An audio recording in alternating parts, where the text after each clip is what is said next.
राधे राधे दोस्तों, आज हम आपको सुनाएंगे होलिका व्रत की कथा। अगर आप हमारे चैनल पर नए हैं तो प्लीज हमारे चैनल को सब्सक्राइब करें, वीडियो को लाइक करें और शेयर करें। भक्त प्रहलाद हिरण्यकश्यप का पुत्र था। जब वह थोड़ा बड़ा हुआ तो हिरण्यकश्यप ने उसे अक्षर ज्ञान और भक्ति की ज्ञान के लिए उसके पिता ने अपने राज्य में बनी पाठशाला में भेजा, जहां पर वह एक आचार्य उन्हें शिक्षा देते थे, धर्म की शिक्षा दिया करते थे। हिरण्यकश्यप का आदेश था कि सबको हिरण्यकश्यपु नाम का जाप करने का मंत्र बताया करते थे, कि सबको हिरण्यकश्यप का नाम जपना है। वे हिरण्यकश्यप कहता था कि राम विष्णु का नाम नहीं जपना है या किसी अन्य देवी देवता का भी नाम नहीं जपना है। हिरण्यकश्यप खुद ही परमात्मा है, वही भगवान है, इसलिए सब उसे ही भगवान माने। अगर हिरण्यकश्यप के स्थान पर कोई उसकी प्रजा या उसके नगर में कोई राम या राम का नाम या प्रभु का किसी और नाम को जाप करता मिल जाता तो उसे सबके सामने फांसी पर लटका दिया जाता, उसे मौत की सजा दी जाती। एक दिन प्रहलाद पाठशाला जा रहा था तो उसने रास्ते में देखा कि एक कुम्हार ने मटके पकाने के लिए आवा लगा रखा था। लकड़ी तथा उपलों से आवा ढका हुआ था। सुबह अग्नि लगानी थी। रात को एक बिल्ली ने अपने बच्चे उसी आवे में, जो मटका पकाने का स्थान था, उसी में अपने बच्चे जो है उसने रख दिए। प्रातः काल बिल्ली अन्य घरों में भोजन की तलाश में चली गई। कुम्हार ने आवे को अग्नि लगा दी। आग इतनी तेज होकर जलने लगी कि जब कुछ समय बाद बिल्ली आई और अपने बच्चों को आग में जलता हुआ देखकर म्याऊं म्याऊं करने लगी तो कुम्हारी को समझते देर नहीं लगी और वह भी परमात्मा से प्रार्थना करने लगी और रोने लगी, हे प्रभु, हे राम, हमारे महापाप लगेगा हमको, इस बेचारी बिल्ली की रक्षा करो, इस बेचारी बिल्ली के बच्चों को बचाओ, इस बेचारी बिल्ली के बच्चों की रक्षा करो। बार बार यह कहकर वह कुम्हारन पुकार रही थी। उसी समय भक्त प्रहलाद उसी रास्ते से पाठशाला जा रहा था।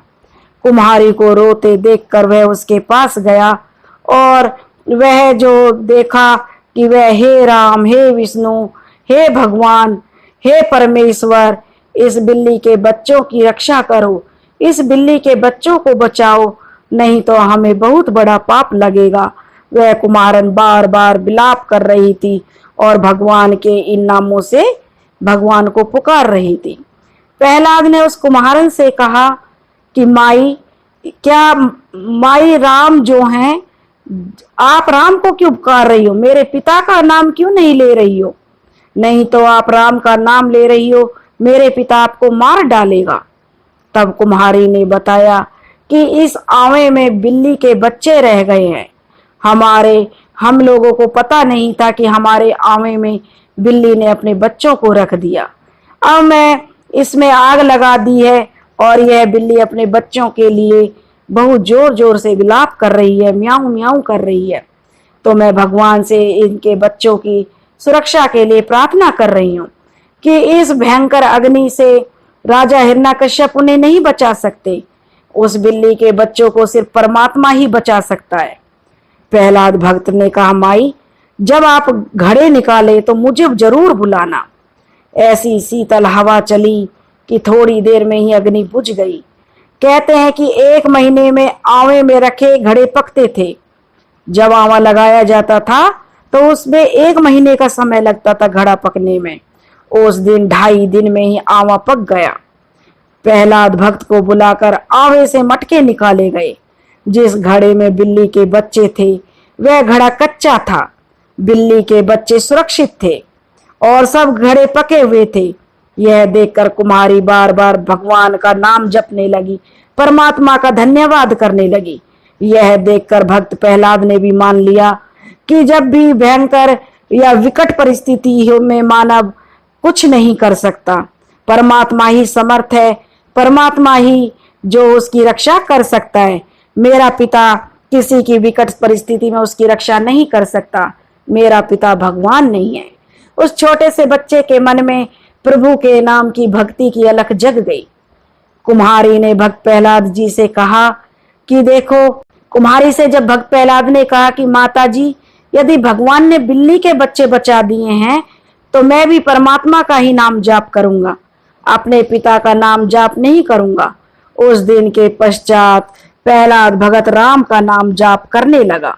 यह घटना सतयुग की है। पुत्र रामचंद्र जो है दशरथ जी के पुत्र थे, तब उनका भी जन्म नहीं हुआ था। जब यह सारा वाकया उस अध्यापक को पता चला जो प्रहलाद को शिक्षा देता था, तब उसने प्रहलाद को राम का जाप करते देखा तो उसने उसे बहुत समझाया कि प्रहलाद, राम का जाप मत करो, हिरण्यकश्यप राजा हैं, उसके नाम का जाप करो, वही भगवान है। प्रहलाद ने कहा कि गुरुदेव, मेरे पिता मानव हैं, राजा हैं, परंतु भगवान नहीं है। विशेष परिस्थितियों और दुख की घड़ी में परमात्मा ही रक्षा कर सकता है, परमात्मा ही जीव का कल्याण कर सकता है। जीव कल्याण भी परमात्मा से ही हो सकता है, मेरे पिता से नहीं। राजा को जनता को क्या देता है? राजा जनता को क्या देता है? उल्टा कर उनसे लेता है। जनता से परमात्मा सबका पालन करता है, वर्षा करता है, तो धन धान्य से मानव परिपूर्ण होता है। राजा होना अनिवार्य है, परंतु अन्यायी नहीं होना चाहिए। राजा कानून व्यवस्था बनाने के लिए बनाया जाता है। प्रजा की बदमाशों से रक्षा करने के लिए राजा का परम कर्तव्य है कि वह बदमाशों से, डाकुओं से अपनी प्रजा की रक्षा करे। राजा को परमात्मा की भक्ति से ही राज्य प्राप्त होता है। राजा यदि प्रजा को तंग करता है तो परमात्मा उसे दंड देता है, उसे नरक में डालता है, फिर पशु पक्षियों की योनि में कष्ट उठाता है। इसलिए राजा को भी परमात्मा का नाम लेना चाहिए, परमात्मा से डरकर अच्छे काम करने चाहिए। तब उस राजकुमार ने कहा, गुरु से कहा कि गुरुदेव, मैं तो भगवान के नाम का जाप करूंगा। तब उस गुरु ने कहा कि आप हमारे शिष्य हैं, गुरु नहीं, आप हमें शिक्षा दे रहे हो। प्रहलाद ने कहा, क्षमा करो गुरुदेव, मैं आपको शिक्षा नहीं दे रहा, राजा का धर्म बता रहा हूं। तब उस जो शिक्षक था, अध्यापक था, गुरु था, उसने कहा, हे राजकुमार, यह ज्ञान आपको किसने करवाया? तब प्रहलाद ने कहा, गुरुदेव, मुझे पिछली याद ताजा हो गई है। जब मैं माता के गर्भ में था तो नारद जी मेरे पास आए थे, तो उन्होंने मुझे परमात्मा की महिमा और मानव का कर्तव्य बताया था, मुझे नाम भी जाप करने को दिया था। अब मैं वही जाप किया करूंगा। यह सुनकर उसका गुरु जो है जो पंडित था, गुरु था, उसने जाकर राजा को बताया कि आपका पुत्र राम का नाम जाप करता है, हमारी तो कोई बात ही नहीं सुनता। हम उससे कितना कहते हैं कि हिरण्यकश्यप का नाम जपो, लेकिन वह नहीं मानता है, वह तो सिर्फ राम का नाम जपता है। हम शिक्षा देते हैं तो वह उल्टा हमको ही जो है शिक्षा देने लग जाता है। हिरण्यकश्यप ने बुलाकर उससे पूछा कि तुम्हारा राम का नाम ना जपने को कहा। हिरण्यकश्यप ने अपने बेटे प्रहलाद को अपने पास बुलाया और उसे समझाया कि आज के बाद राम का नाम नहीं जपना है। तब भी प्रहलाद ने बहुत ही साफ शब्दों में अपने पिता से कहा, पिताजी, परमात्मा ही समर्थ है, प्रत्येक कष्ट से परमात्मा ही बचा सकता है, मानव समर्थ नहीं है। यदि कोई भक्त साधना करके कुछ शक्ति परमात्मा से प्राप्त कर लेता है तो वह सामान्य व्यक्तियों में उत्तम हो जाता है, परंतु परमात्मा से उत्तम नहीं हो सकता। परमात्मा ही श्रेष्ठ है, वही समर्थ है। यह बात सुनकर भक्त प्रहलाद से सुनकर उसका अहंकारी पिता हिरण्यकश्यप क्रोध से लाल हो गया और उसने नौकर और सिपाहियों से बोला कि इसको ले जाओ मेरी आंखों के सामने से और जंगल में सर्पों के बीच में डाल आओ। सर्पों के डसने से यह मर जाएगा। और उसके राजा के हुक्म की तामील की गई और तुरंत ही ऐसा किया गया। परंतु प्रहलाद को जब सर्पों के बीच में डाला गया तो सर्पों ने उसे डसा नहीं, वह आराम से सो रहा था। सुबह धूप से बचने के लिए सर्प प्रहलाद भगत पर अपने फन फैलाकर छाया किए हुए थे। राजा ने कहा कि जाओ जंगल से अब मेरे पुत्र का शव उठा कर लाओ, उसे सर्पों ने डस लिया होगा, वह मर गया होगा। सिपाही गए तो क्या देखते हैं, प्रहलाद तो सुरक्षित था। सर्प इधर उधर चले गए। सिपाहियों ने सब देख लिया था। प्रहलाद को मारा जानकर उठाने लगे, क्योंकि वह तो सोया हुआ था। तो प्रहलाद अपने आप उठ खड़ा हुआ। प्रहलाद की आयु 10 वर्ष थी। फिर पर्वत पे उसे फेंकवाया गया। जिस टाइम उसे सर्पों से डसवाया गया था, उसकी आयु उस टाइम 10 साल का बच्चा था।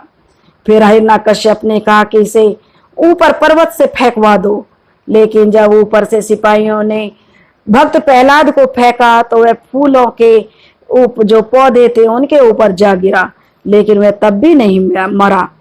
फिर प्रहलाद की बुआ होलिका को बुलाया गया। होलिका आई और अपने भाई हिरण्यकश्यप की आज्ञा से उसे चिता के ऊपर प्रहलाद को अपनी गोद में लेकर बैठ गई। होलिका के पास एक ऐसी चादर थी जिसको ओढ़कर यदि अग्नि में प्रवेश कर दिया जाए तो वह जलता नहीं था।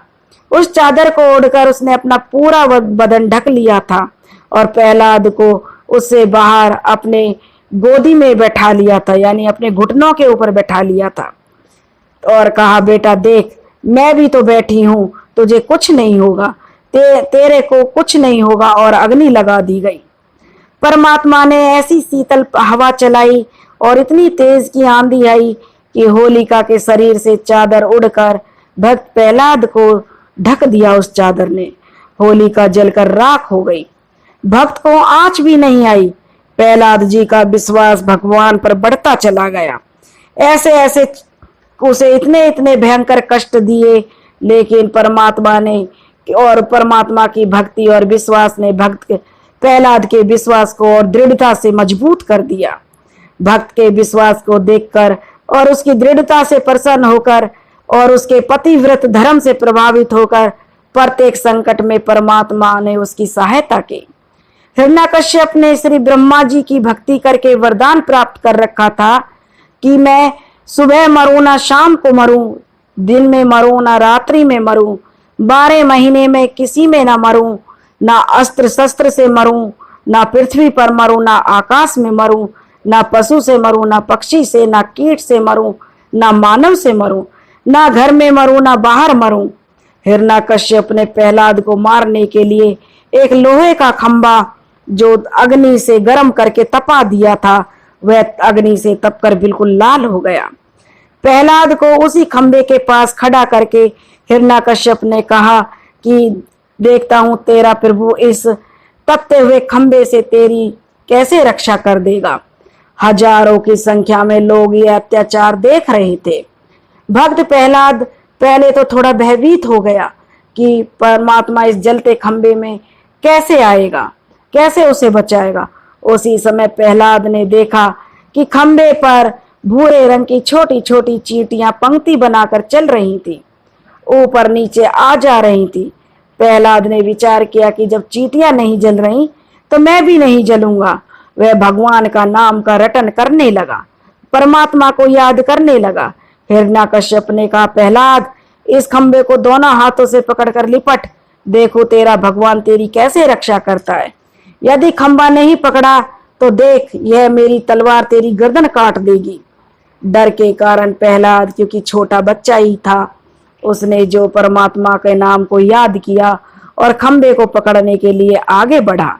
उसी खंभे के अंदर से नरसिंह के रूप धारण करके प्रभु प्रकट हुए और उसी के अंदर से नरसिंह रूप धारण करके उन्होंने हिरण्यकश्यप को उसे भयभीत कर भागने पर मजबूर कर दिया। नरसिंह प्रभु ने उसे पकड़कर अपने घुटनों के पास हवा में लटका दिया। हिरण्यकश्यप चीखने लगा कि मुझे क्षमा कर दो, मैं कभी किसी को नहीं सताऊंगा।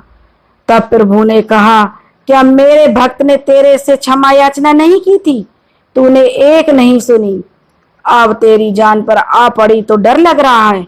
हे अपराधी, देख, ना मैं मानव हूं, ना मैं पशु हूं, ना आकाश है, ना पृथ्वी है, पर ना सुबह है, ना शाम है, ना 12 महीने हैं, यह 13वां महीना है।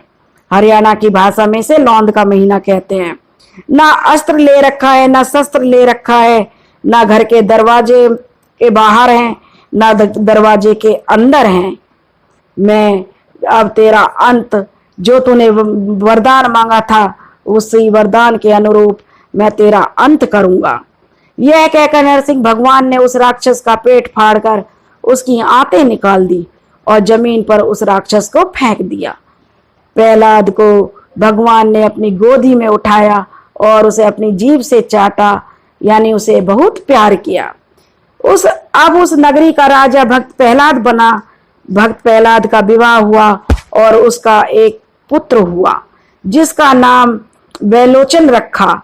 उस वैलोचन का पुत्र राजा बलि हुआ जिसने अश्वमेघ यज्ञ किया, जिसमें परमात्मा जो स्वयं भगवान विष्णु बौना रूप धारण कर बामन का रूप धारण करके जो ब्राह्मण के रूप में आए थे और 3 कदम जमीन दान में मांगी थी।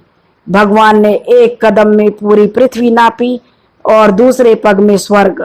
तीसरे के लिए स्थान मांगा तो राजा बलि ने कहा कि यह मेरी पीठ पर रखो। यह कहकर पृथ्वी पर मुख के बल लेट गया। तब प्रभु ने खुश होकर कहा कि मांग क्या मांगता है। तब बलि ने कहा था कि मैंने इंद्र के राज्य के लिए 100वां यज्ञ किया है। भगवान बोले, इस इंद्र को अपना शासनकाल पूरा करने दो, फिर आपको इंद्रासन देंगे। आप मेरी शर्त पूरी नहीं कर पाए, इसलिए अभी इंद्र को पद से नहीं हटा सकते। फिर भी आपने मेरे को सब कुछ दे दिया है, इसलिए इसके पश्चात तेरे को इंद्रासन दिया जाएगा। तब तक तेरे को पाताल लोक का राजा बनाता हूँ, वहां राज्य करो। और भगवान ने कहा कि मैंने इंद्र से उसका राज्य बनाए रखने का वचन दिया है। तब राजा बलि ने कहा कि एक मेरी भी शर्त है, उसके लिए वचन दे। तब भगवान ने कहा कि बोलो बलि, तुम क्या चाहते हो। तब राजा बलि ने कहा, जब तक मैं पाताल में रहूं तो आप इसी बामन रूप में मेरे द्वार के आगे खड़े रहेंगे। भगवान विष्णु ने तथास्तु कहा और कहा कि अब ऐसा ही होगा। भक्त प्रहलाद के पोते राजा बलि को पाताल का राज्य प्रदान किया गया। भक्त प्रहलाद जी अपने धर्म कर्म पर डटे रहे और उन्होंने बहुत से ही सत्य और अच्छे से राज्य, जहाँ की सत्य का बोलबाला था, और उसका जो उन्होंने निर्माण किया। सत्य और पतिव्रता धर्म का पालन करके भक्त प्रहलाद अटल रहे। परमात्मा ने सहायता की। जब तक सूरज चांद रहेगा भक्त प्रहलाद का नाम रहेगा। दोस्तों, अगर आपको हमारी कहानी अच्छी लगी हो तो प्लीज ज्यादा से ज्यादा शेयर करें, लाइक करें और सब्सक्राइब करें। राधे राधे।